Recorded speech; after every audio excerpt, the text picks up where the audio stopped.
Shalom dan selamat hari Sabat bagi semua pemirsa dimanapun berada di hari Sabat ini. Salam sejahtera bagi kita. Pada pagi ini kita akan membahas pelajaran sekolah Sabat kita, pelajaran yang ketiga tentang pertentangan. Kita akan dipandu oleh dua orang hamba Tuhan. Yang pertama adalah Bapak Kingston Tambah. Selamat Sabat Pak Kingston Tambah. Selamat Sabat Bu Pendeta. Terima kasih. Kemudian yang kedua adalah Pendeta Freddy Manurung. Selamat Sabat Pak Pendeta. Selamat Sabat Ibu Pendeta. Terima kasih. Nah, pada Sabat ini kita akan mempelajari pelajaran kita hari per hari. Untuk itu kami mengundang kita untuk sama-sama berdoa. Pendeta Manurung boleh pimpin doa. Bapa kami yang di surga, pada kesempatan ini kami akan belajar firman Tuhan melalui pelajaran sekolah Sabat. Tuntunlah kami dengan kuasa Roh Kudus-Mu, sehingga Tuhan akan mengajari kami berbicara sesuai dengan Tuhan, dan pekabaran yang kami dengar boleh menambah pengetahuan kami, menambah iman kami semakin lebih dekat kepada Tuhan. Sertailah acara kami ini dari awal hingga akhirnya. Dalam nama Tuhan Yesus kami sudah berdoa. Amin. Amin. Baik, kita akan melanjutkan pelajaran kita, yaitu dengan judul pertentangan. Ayat intinya terdapat di dalam Markus 2 ayat 27 sampai 28. Saya akan bacakan. Lalu kata Yesus kepada mereka, hari Sabat diadakan untuk manusia dan bukan manusia untuk hari Sabat. Jadi anak manusia adalah juga Tuhan atas hari Sabat. Markus 2 ayat 27 sampai 28. Kita akan melihat pelajaran kita di hari Minggu, yaitu dengan judul menyembuhkan seorang yang lumpuh. Ini terdapat di dalam Markus 2 ayat 1 sampai 12. Pertanyaannya kepada Bapak Kingston Tambah, apakah yang dicari orang lumpuh ini ketika dia dibawa kepada Yesus? Kemudian yang kedua, pelajaran apakah yang diberikan oleh Yesus kepada pemuka-pemuka agama ketika Yesus menyembuhkan orang lumpuh tersebut? Baik, terima kasih Bu Pendeta atas kesempatan ini. Jadi pelajaran hari Minggu ini adalah mengenai menyembuhkan seorang lumpuh ya. Sesuai dengan pertanyaan yang telah disampaikan tadi. Pertama-tama ingin saya sampaikan adalah bahwa orang lumpuh ini dengan 4 temannya ini tentu mereka mempunyai hasrat untuk bertemu dengan siapa? Dengan Yesus ya. Karena mereka mengetahui Yesus sedang ada di daerah mereka, di sebuah rumah ya. Tetapi masalahnya pada saat mereka ingin bertemu dengan Yesus, tentu banyak apa? Halayak ramai orang-orang yang ingin apa? Mendengar Yesus apa?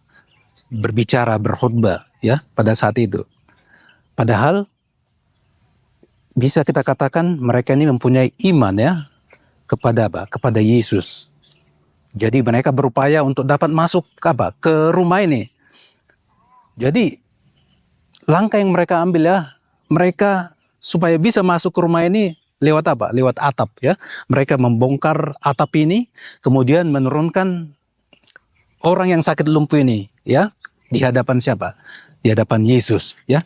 Sebetulnya secara jasmania memang apa? Orang ini apa? Lumpuh. Tetapi kita perlu perhatikan sebetulnya dia ini apa?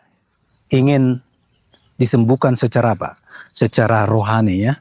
Ya, karena kalau zaman dahulu itu ya di Yehuda itu kalau ada orang yang sakit baik kusta atau lumpuh ataupun seperti penyakit-penyakit parah begitu merasa dikucilkan ya, dianggap mereka ini adalah orang yang terkutuk ya.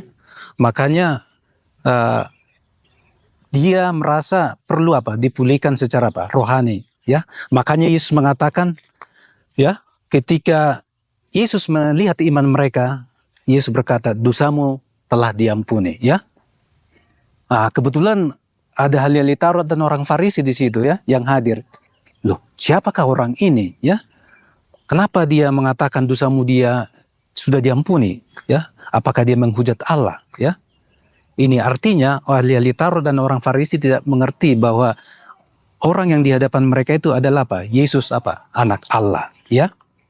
Sehingga karena Yesus bisa membaca pikiran orang-orang Saduki, orang-orang Farisi dan ahli Taurat ini, Yesus berkata, manakah lebih baik mengatakan dosamu sudah diampuni atau mengatakan bangunlah, angkatlah tilammu dan berjalan ya?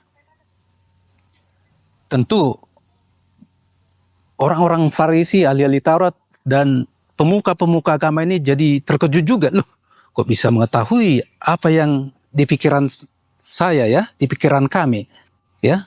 Akhirnya Yesus berkata, bangkitlah dan berjalanlah, dosamu telah diampuni. Kepada siapa? Orang lumpuh ini.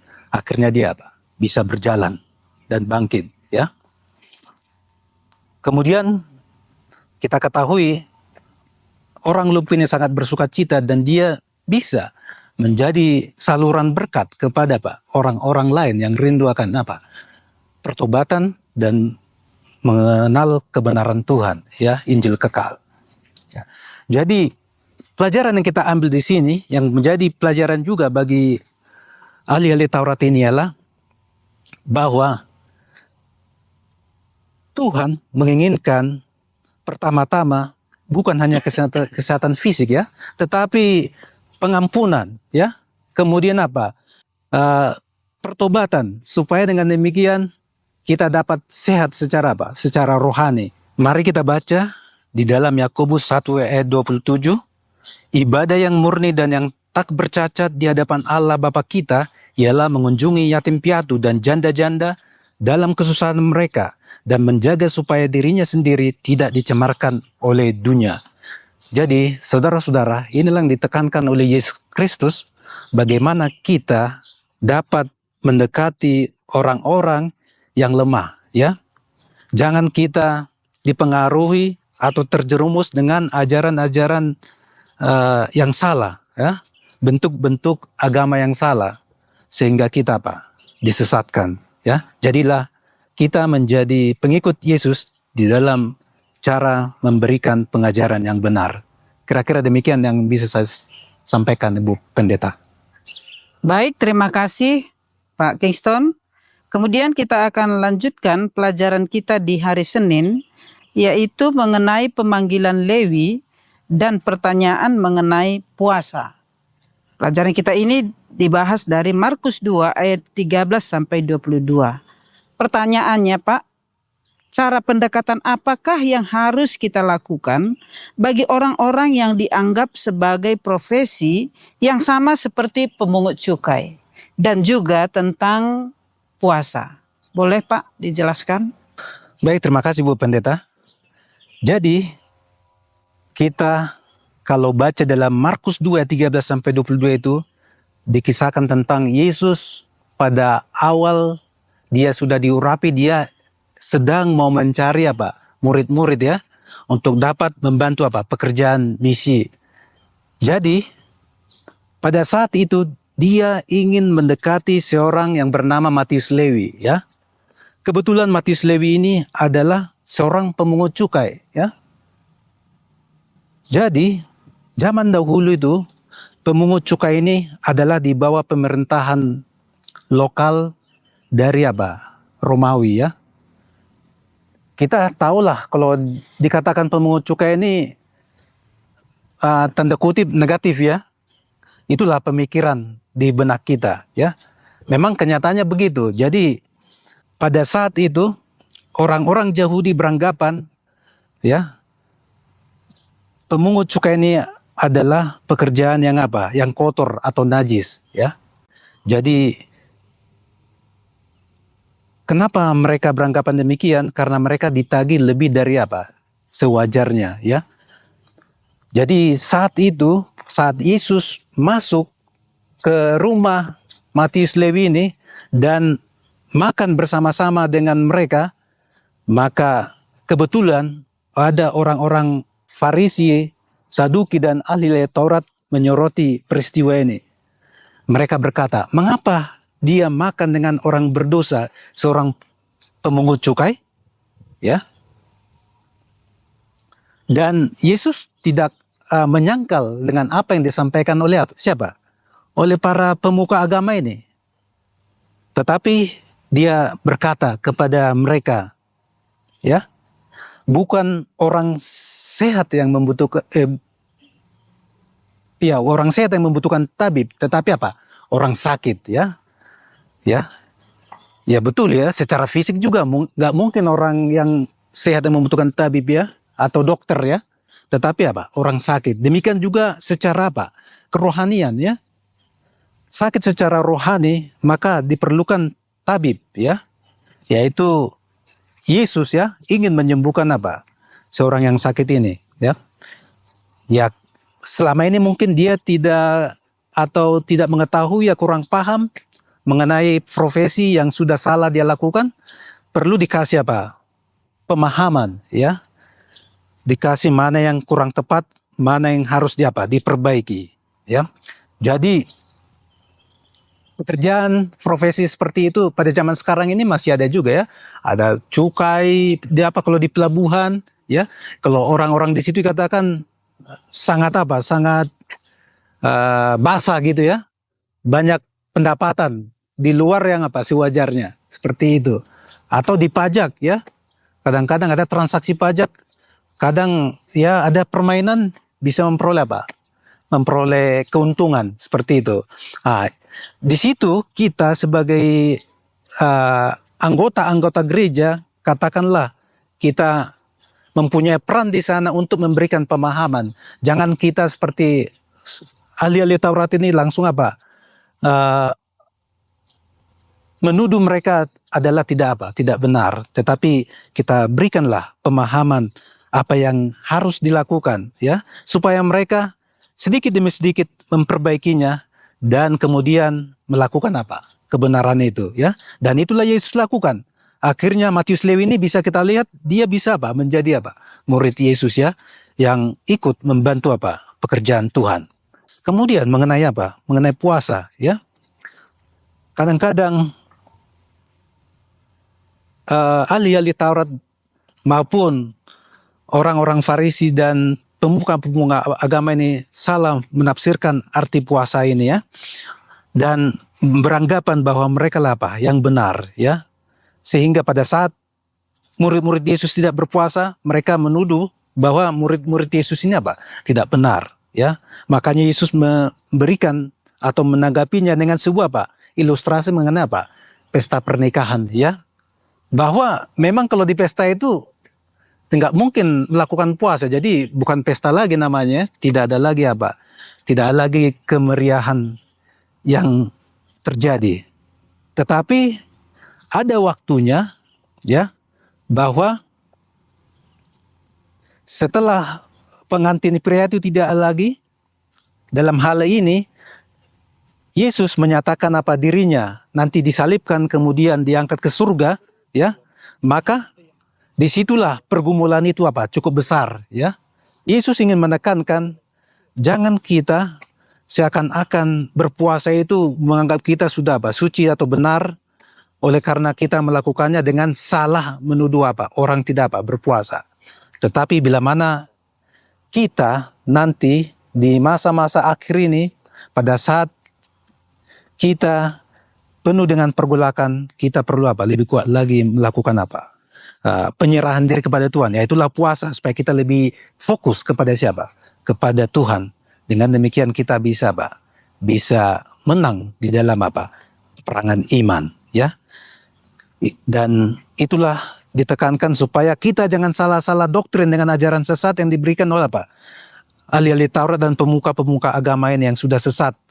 Maka Yesus menyampaikan supaya kita betul-betul mengikuti ajaran Kristus, ya, sebagai apa? Sebagai teladan yang benar yang akan kita lakukan. Kira-kira demikian, Bu Pendeta. Baik, terima kasih untuk pelajaran kita di hari Senin yang sangat luar biasa, di mana Yesus memperlakukan para orang Lewi atau pemungut cukai, bahkan juga bagaimana Yesus memberikan pelajaran tentang puasa sehingga dia dapat memenangkan banyak orang.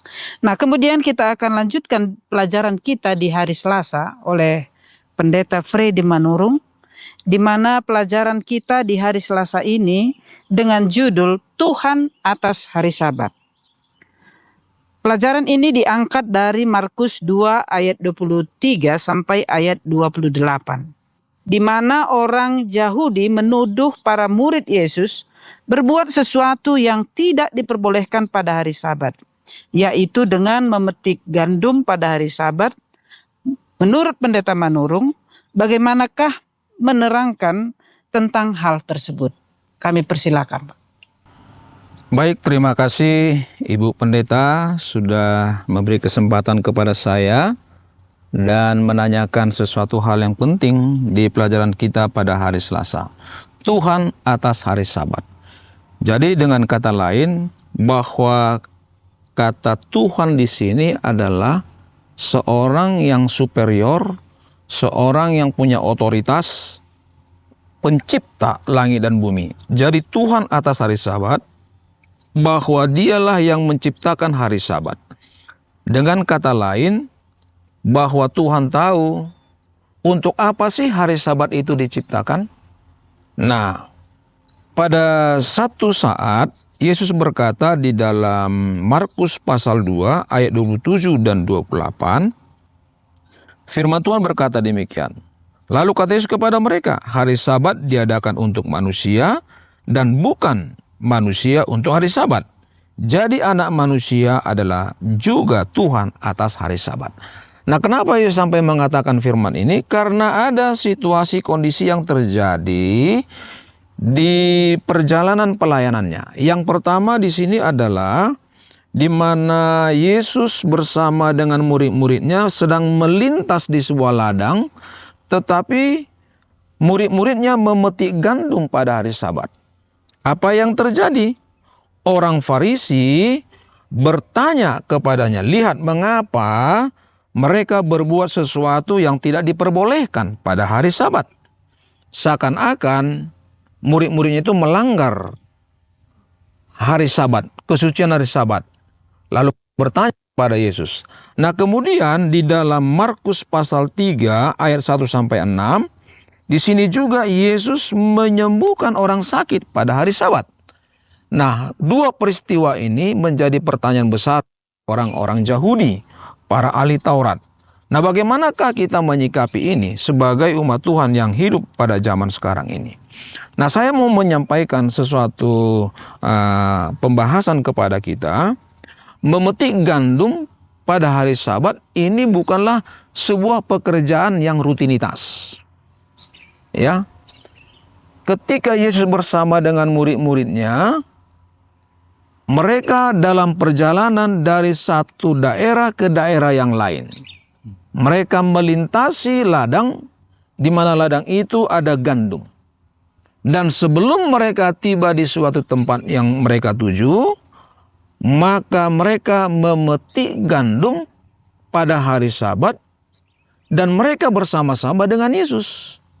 Jadi dengan kata lain, bahwa situasi kondisi ini bukanlah sebuah pekerjaan, tetapi ini adalah sebuah kebutuhan hidup, di mana hidup itu diberikan oleh Yesus itu sendiri. Dan Yesus adalah sumber berkat, dan dialah pemilik gandum, dan dia akan berikan gandum itu kepada umat manusia karena umat manusia membutuhkannya. Jadi ini bukanlah sebuah pekerjaan, ya, tetapi ini adalah sebuah kebutuhan, sementara mereka melintas, dan Yesus sumber berkat bagi murid-muridnya memberikan kesempatan itu kepada siapa? Kepada murid-muridnya untuk menikmati berkat pada hari Sabat. Nah, kemudian ketika dia menyembuhkan orang sakit, orang Yahudi juga keberatan, ahli Taurat juga keberatan. Kenapa? Karena bagi mereka menyembuhkan itu adalah sebuah pekerjaan yang tidak diperbolehkan. Kenapa? Karena menurut tradisi orang Yahudi ada 39 bentuk pekerjaan yang dilarang pada hari Sabat, termasuk menyembuhkan. Jadi kalau ada orang sakit dibiarkan saja begitu. Nanti sorenya atau besoknya barulah akan ada penyembuhan dilakukan ataupun pengobatan yang dilakukan. Tapi Yesus mau mengajarkan kepada orang Yahudi betapa pentingnya kehidupan itu, betapa pentingnya penyembuhan itu. Dan Yesus sebagai sumber penyembuhan berada bersama-sama dengan orang sakit.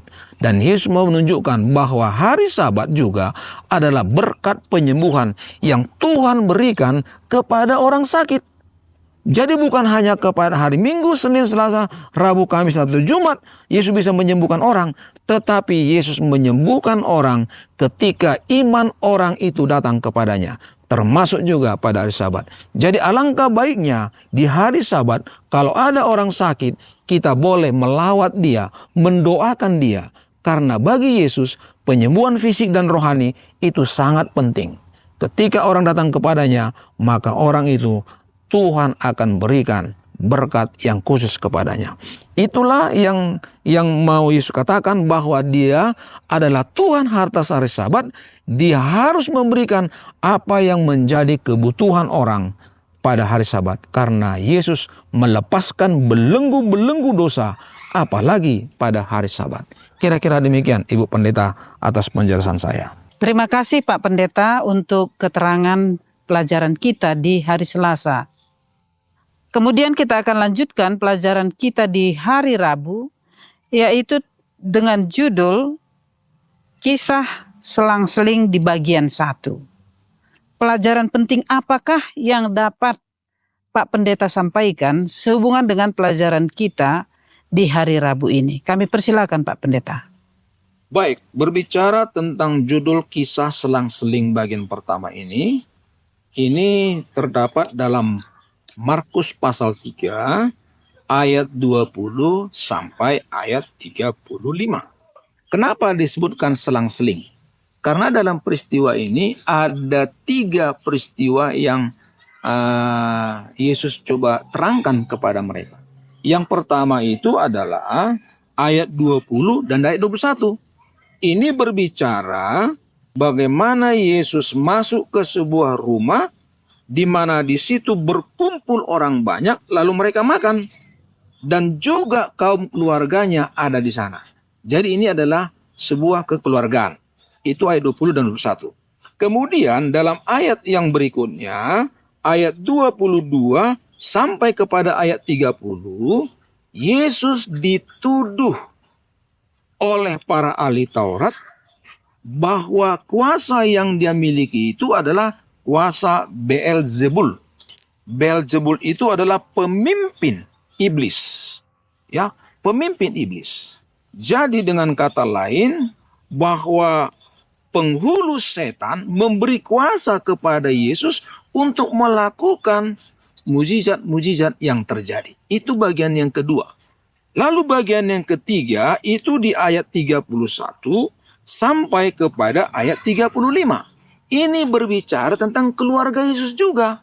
Jadi dengan kata lain dimulai dengan keluarga, lalu dialihkan cerita terhadap tuduhan-tuduhan dari para ahli Taurat dan orang Yahudi, lalu nanti diakhiri dengan cerita kembali lagi ke masalah rumah tangganya, keluarganya.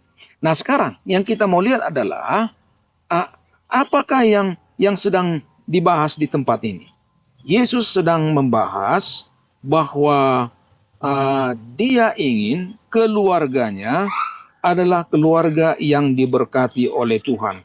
Dia ingin mau menikmati hubungan kekeluargaannya. Ya, bagaimana Yesus dengan keluarganya bisa bersama-sama bercerita tentang pelayanan-pelayanan yang dia lakukan. Tetapi sementara mereka berkumpul, Yesus mengalihkan satu tuduhan dari para ahli Taurat yang mengatakan bahwa Yesus itu kerasukan Beelzebul. Dengan penghulu setan, ia mengusir setan. Apa yang Yesus mau tekankan di sini? Yesus katakan, bagaimana bisa setan mengusir setan? Dia mau terangkan kepada ahli Taurat ini, ahli Taurat, bagaimana bisa setan mengusir setan? Kalau kau tuduh saya setan, ada kuasa setan sama saya langsung mengusir setan, nggak bisa dong. Jadi tidak akan mungkin. Lalu kemudian Yesus sedang menerangkan juga dalam pelajaran kita ini, bagaimana sebuah kerajaan bisa pecah dan bertahan kalau memang mereka tidak berselisih. Tidak mungkin. Tapi kalau mereka bersatu, mereka akan tetap bersama-sama. Tapi kalau mereka berselisih, tidak mungkin kerajaan itu bisa bertahan. Pasti akan pecah. Demikian juga dalam rumah tangga. Kalau rumah tangganya itu seia sekata, satu perasaan, tidak akan mungkin pecah. Tetapi kalau berlawanan, maka di sana akan ada perpecahan. Nah, Yesus mengajarkan kepada mereka bahwa setan dan Yesus itu tidak bisa bersatu. Nggak mungkin mereka bersama-sama. Ya. Nah, tuduhan mereka bahwa ada kuasa setan sama Yesus, Yesus mau menekankan itu salah perkataan mereka. Tidak akan mungkin setan menguasai dia karena dia sedang mengusir setan. Nah, kemudian di balik cerita itu, Yesus mau mengajarkan kepada mereka bahwa Yesus datang ke dalam sebuah kerajaan, ke dalam sebuah rumah. Padahal di rumah itu ada orang kaya, ada orang hebat. Tetapi di dalam rumah itu ada orang tertawan. Itulah tujuan Yesus datang ke tempat itu supaya dia bisa mengusir kuasa-kuasa kejahatan dan membebaskan orang dalam tawanan. Itulah yang kita baca di dalam ayat 27. Ya, ayat 27.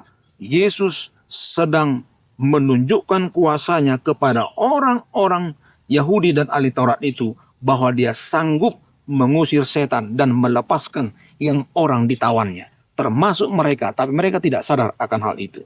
Nah, tetapi dalam hal ini Yesus juga mengatakan bagaimana orang yang menghujat roh Tuhan itu tidak bisa diampuni.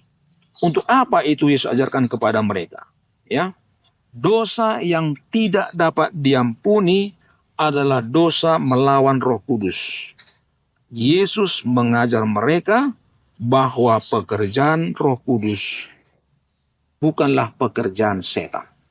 Apa yang dilakukan oleh Yesus bukanlah pekerjaan setan. Jadi kalau mereka menuduh bahwa Yesus adalah penghulu setan dan dia melakukan pekerjaan setan, berarti mereka sedang mengajarkan sesuatu ajaran yang salah dan mereka sedang dituntun oleh setan dalam pikiran mereka. Bahkan Yesus mengatakan dalam pelajaran kita ini, bila mana Anda menyebut pekerjaan Roh Kudus sebagai pekerjaan iblis, maka Anda tidak akan mendengarkan Roh Kudus. Karena tidak ada orang dalam kewarasannya mau mengikut tuntunan iblis. Dengan kata lain, bahwa mereka itu tidak bisa lagi bertobat. Kenapa? Karena mereka sedang dituntun oleh roh setan. Padahal mereka sedang berbicara kepada Yesus, dan Yesus berbicara kepada mereka dengan kuasa Roh Kudus. Saat itulah ketika mereka melawan pekerjaan yang dilakukan oleh Yesus, berarti mereka sedang melakukan pekerjaan setan. Itulah namanya yang menghujat akan Roh Tuhan. Jadi mereka adalah orang-orang yang tidak mau melakukan pekerjaan Tuhan, tetapi mereka sedang melakukan pekerjaan iblis. Jadi begitulah selang-seling dari peristiwa ini.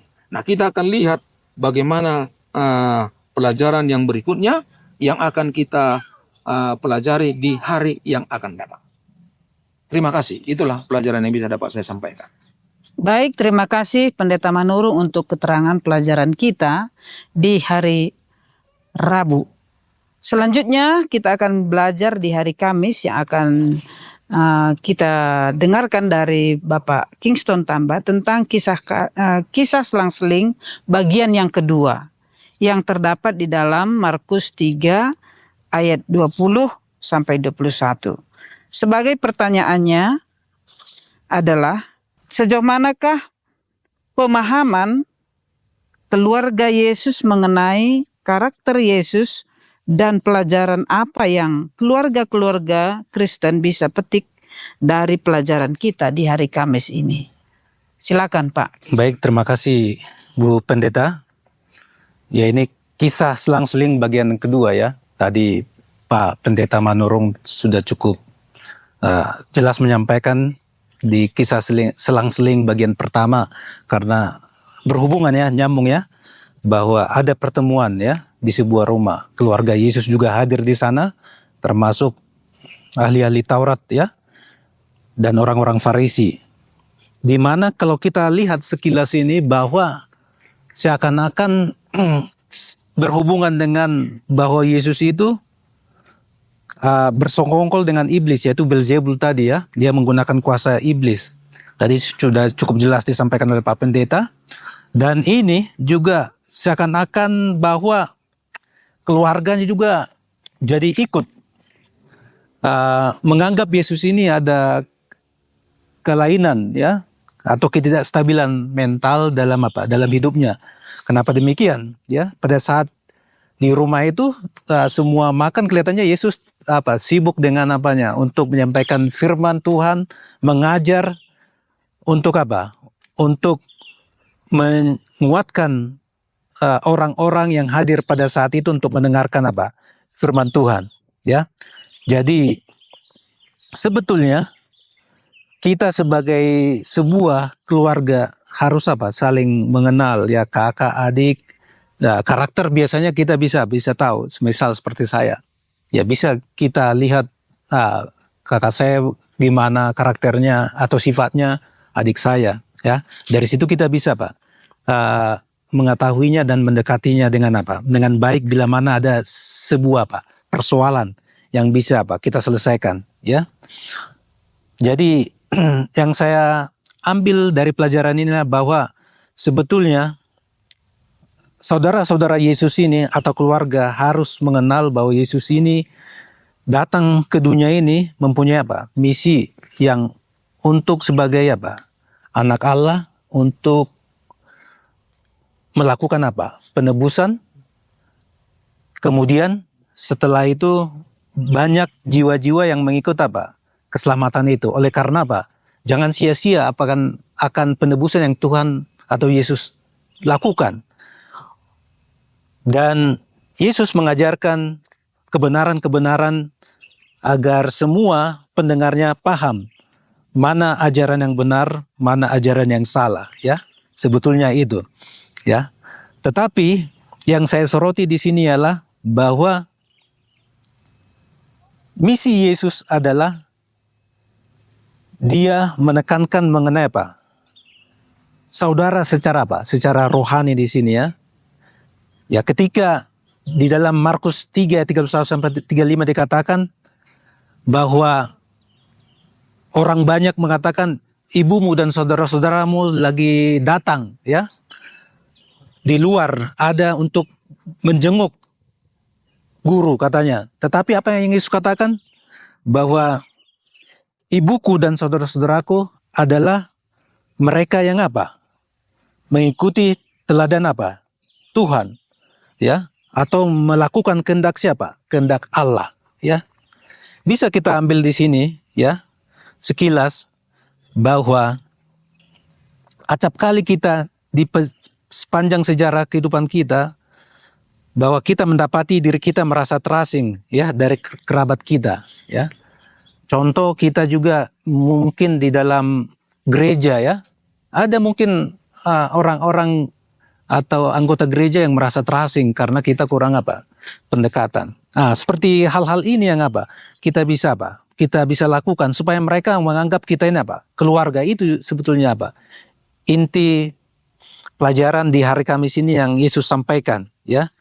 Jangan kita merasa bahwa kita hanya mempunyai keluarga yang dekat dengan kita secara rohani, tetapi kita berusaha untuk menguatkan iman teman-teman kita, khususnya mungkin yang lemah, dan kita juga bisa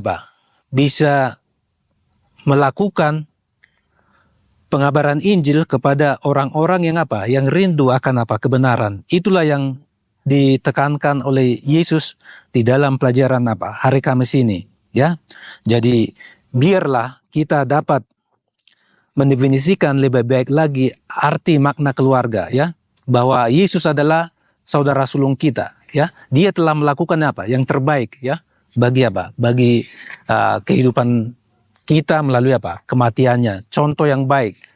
Biarlah Yesus sebagai role model dan kita menganggap kita sebagai saudaranya, maka kita harus apa? Meneladaninya dengan apa? Dengan baik, ya, sehingga kita betul-betul dapat menjadi saluran berkat sebagaimana Yesus telah lakukan pada masa-masa dia apa? Di dalam pekerjaannya pada saat dia apa? Di dunia ini, ya. Sehingga kita bisa lebih apa? Lebih mengenal kabar baik tentang apa? Keselamatan itu, ya. Saya kira itu yang bisa tambahkan, Bu Pendeta. Baik, terima kasih kepada Bapak Kingston Tamba yang sudah menjelaskan pelajaran kita di hari Kamis. Bagaimana Yesus mengatasi setiap pertentangan-pertentangan yang terjadi pada waktu itu. Dan kita telah mengakhiri pelajaran kita sepanjang minggu ini.